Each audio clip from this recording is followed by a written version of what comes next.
নিজের জান মাল ফি সাবিলিল্লাহ আল্লাহর রাস্তায় উৎসর্গ করে দিতে হবে।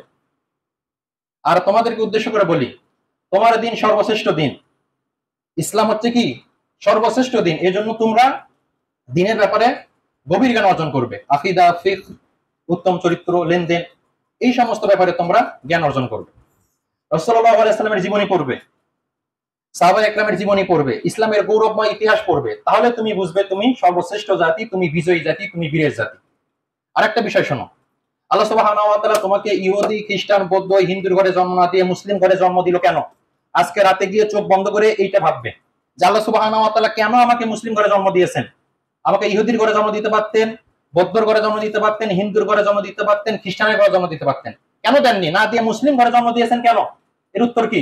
আল্লাহর জমিনে আল্লাহর দ্বীনকে বিজয় করার দায়িত্ব তোমার। তুমি যদি এই দায়িত্ব পালন না করো, হাসরের ময়দানে অবশ্যই তোমাকে মুনাফিকের কাতারে দাঁড়াতে হবে। এটাই হচ্ছে চিরসত্য কথা। এই দায়িত্ব কার কাঁধে? তোমার কাঁধে। এই দায়িত্ব তোমাকেই পালন করতে হবে। আল্লাহর জমিনে আল্লাহর দ্বীনকে তোমাকে বিজয় করতেই হবে।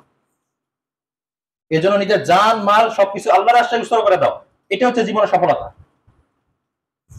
যেহেতু যুবক ভাই আসো, আর আমরা চিন্তা করি যে আমার বয়স এখন অল্প, লাইফটাকে এনজয় করি, বৃদ্ধ হয়ে গেলে তখন আল্লাহমুখী হব, ইবাদত করব।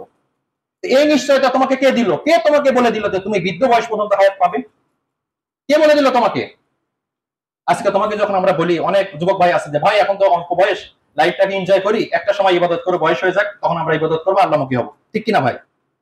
তোমাকে কে বলে দিল ভাই যে তুমি বৃদ্ধ বয়স পর্যন্ত হায়াত পাবে? এই জন্য আজকে এখান থেকে আমরা বাড়ি ফিরে যাব, কেউ নিশ্চয় দিতে পারবো ভাই? নিশ্চয় দিতে পারবো? কেউ তো নিশ্চয় দিতে পারবো না যে এখান থেকে বাড়ি ফিরে যাব, এইটা আমরা বলতে পারি না। অথচ আমরা বলতেছি যে একটা সময় আমরা ইবাদত করবো। ভাই এই যে আমাদেরকে শয়তান ওয়াসওয়াসা দিচ্ছে, আমাদেরকে প্রস্তুতি গ্রহণ করতে হবে আমি যে কোনো সময় মৃত্যুবরণ করতে পারি, এবং মৃত্যুবরণ করলে আল্লাহ সুবহানাহু ওয়া তাআলা আমাকে যে সমস্ত প্রশ্ন করবেন, এই প্রশ্নগুলোর আমি উত্তর দিতে পারবো কিনা আল্লাহ সর্বপ্রথম আমাকে জিজ্ঞাসা করবেন। কারণ আমি আরেকটা কথা বলি, দেখেন বিষয়টা হচ্ছে কিয়ামতের দিন যখন সাহাবা একরাম যখন তারা হাসরের মাঠে উঠবেন, কারো হাত কাটা, কারো পা কাটা, কারো রক্তাক্ত শরীর, এই অবস্থায় তারা হাসরের মাঠে উঠবেন। আর আমরা যখন আমাদের এইরকম স্বাস্থ্যবান দেহ নিয়ে, সুন্দর দেহ নিয়ে উঠবো, তারাও আল্লাহর জন্য কাজ করেছে, আমরাও কাজ করেছি। কেউ জান দিয়েছে, কেউ জীবন দিয়েছে, তারা জীবন উৎসর্গ করে দিয়েছে ইসলামকে বিজয় করার জন্য। আমাকে যখন আল্লাহ সুবহানাহু ওয়া তাআলা প্রশ্ন করবেন তুমি কি করেছো ইসলামের জন্য, আমি কি উত্তর দেবো ভাই? কি উত্তরটা দেবো? আল্লাহ যখন বলবেন তোমাকে ইহুদি, খ্রিস্টান, বৌদ্ধ, হিন্দু এদের ঘরে জন্ম না দিয়ে মুসলিম ঘরে জন্ম দিয়েছিলাম, তুমি কি করেছো বলো? ইসলামের জন্য তুমি কি করেছো? আমার কোনো উত্তর আছে?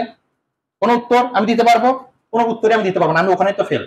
আমি আবার জান্নাত প্রত্যাশা করি কিভাবে? এই জন্য আমি আজকে জুমার খুতবায় বলেছিলাম যে আমরা অল্প একটু আমল নিয়ে নিজেদেরকে জান্নাতি মনে করি, অথচ জান্নাতের সুসংবাদ প্রাপ্ত সাহাবী যারা দুনিয়াতে থেকে জান্নাতের সার্টিফিকেট পেয়েছেন, তারাও নিজেদের আমলে সন্তুষ্ট থাকতেন না। তারা সদা সর্বদা ইস্তিগফার করতেন আল্লাহ সুবহানাহু ওয়া তাআলার কাছে।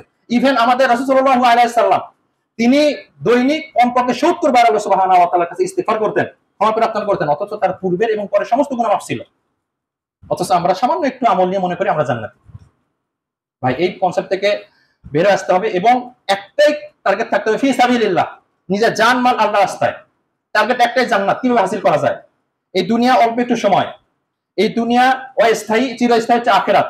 ওইটা হচ্ছে আমার জীবন, এটা আমার জীবন না। এটা এখানে আমি এসেছি পরীক্ষা দেওয়ার জন্য, জাস্ট পরীক্ষা। আমরা সকলে এখানে এসেছি পরীক্ষা দেওয়ার জন্য। এইভাবে আমাকে দুনিয়াতে বিচরণ করতে হবে। যা যতটুকু কথা বললাম, আল্লাহ সুবহানাহু ওয়া তাআলার জন্য সর্বপ্রথম আমাকে এবং আমরা যারা উপস্থিত আছি এই কথার উপর আমল করার তৌফিক দান করেন। সকল আল্লাহুম্মা আমিন।